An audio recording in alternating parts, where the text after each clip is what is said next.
En el día de hoy, el tercer tema más importante en la Iglesia después de la salvación y del conflictivo tema del divorcio es el tema del diezmo. Es más que evidente que a nadie le gusta que le roben el dinero. Por otro lado, si viéramos que a alguien le están robando sin darse cuenta, o supiéramos que le pretenden robar, lo mínimo que podemos hacer por justicia es avisar a esa persona para que no sea víctima del robo, y así esa persona tomaría medidas para no ser robada.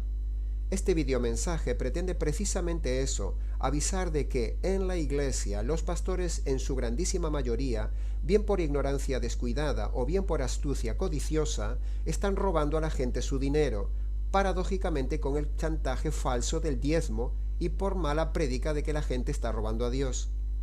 En la red hay cientos de vídeos, unos a favor y otros en contra de dar el diezmo. Nosotros estamos en contra. Los diezmos se daban en especies, frutos y animales, nunca en dinero.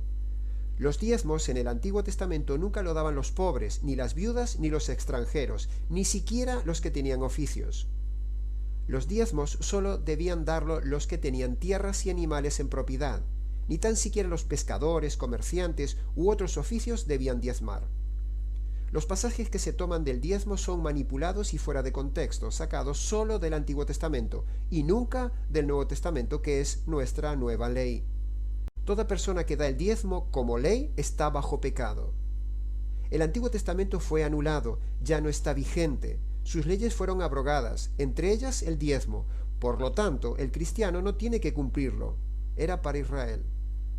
El Nuevo Testamento solo habla de ofrendas, solo de dar según se pueda, pero ni siquiera es un mandato, es algo voluntario del corazón. Se da si se tiene y si se puede. Una parte de los diezmos del Antiguo Testamento debían ser para los pobres, pero hoy en día se le exige precisamente a los pobres que diezmen. Toda una injusticia. Si se exige el cumplimiento de la ley del diezmo, también se deberían cumplir los demás mandamientos del Antiguo Testamento, como por ejemplo la circuncisión de los líderes, las fiestas de la Pascua, los sacrificios, la lapidación, el sábado, los alimentos, etc. Dios no necesita el dinero. El diezmo es una excusa para sacar dinero. Se chantajea diciendo que si alguien no diezma, está robando, y por lo tanto se iría a la condenación, pero precisamente son los falsos predicadores del diezmo los que roban a la Iglesia. No es el pueblo el que roba a Dios. El diezmo es una ordenanza de la ley. Nosotros estamos en la época de la gracia. En la gracia no se diezma, se ofrenda. Si la palabra diezmo se toma de forma literal, entonces la forma de darlo, frutos, animales y anualmente, también debería ser literal. La palabra de Dios dice a los pedigüeños pastores del dinero: no hagáis de la casa de mi padre casa de mercado. Por avaricia hacen mercadería de vosotros con palabras engañosas. Sirven, pero a sus propios vientres. Son codiciosos de ganancias deshonestas. Toman la piedad, es decir, lo religioso, como fuente de ganancias. Analicemos ahora un texto clave del Nuevo Testamento que enseña en contra del principio del diezmo, y en cambio muestra claramente que dar es una cosa voluntaria y de ofrendas, nunca del 10%. Porque si alguien de veras quiere dar sí, imponer no. Dios le acepta la ofrenda. Atención a la palabra ofrenda, no dice diezmo. Que cada uno dé, pero hágalo conforme a sus posibilidades. Segunda vez que lo dice. Dios no pide lo que uno no tiene. ¿Cuántos pastores exigen lo que la gente no tiene? Versículo 13. No se trata de que por ayudar a otros ustedes pasen necesidad. Cuando la gente se le impone que dé lo que no tiene, pasan necesidad.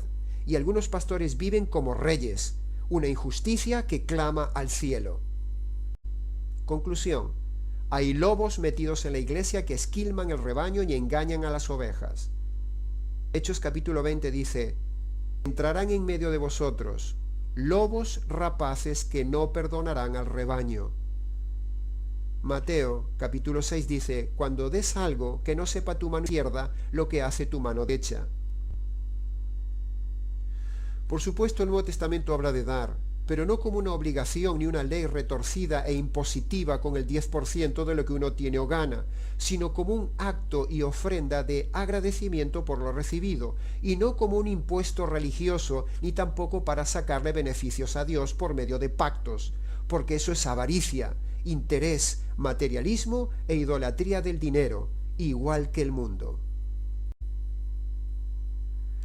El antiguo pacto está abrogado, por lo tanto el diezmo también. Estos son los pasajes en los que nos basamos para demostrar que el Antiguo Testamento está abrogado. El libro de los Hechos, el libro de los Romanos, Gálatas, Efesios, Colosenses, pero yo me voy a centrar específicamente en los pasajes del libro de Hebreos. Hebreos capítulo 7 dice: queda pues abrogado el mandamiento anterior, es decir, el Antiguo Testamento, a causa de su debilidad e ineficacia. Hebreos 7:12 dice: porque al cambiar el sacerdocio, también se tiene que cambiar la ley, es decir, se cambia el Antiguo Testamento por el Nuevo Testamento. Hebreos capítulo 8 dice: porque si aquel primer pacto, es decir, el Antiguo Testamento, hubiera sido sin defecto, ciertamente no se hubiera procurado lugar para el segundo, es decir, el Nuevo Testamento. Hebreos 8 dice: al decir nuevo pacto, Nuevo Testamento, ha dado por viejo el primero, o sea, el Antiguo Testamento. Y lo que se da por viejo y se envejece está desaparecido. Hebreos capítulo 10 dice, hablando del Hijo: quita lo primero, es decir, el Antiguo Testamento, para establecer esto último, es decir, el Nuevo Testamento. Por lo tanto, todo pastor que no tiene buen testimonio no puede ser pastor, es un impostor. Recuerde esto, estimado oyente: un buen pastor huele a oveja, no huele a oficina, no huele a dinero, no huele a carro nuevo, no huele a perfume caro. Un buen pastor huele a oveja.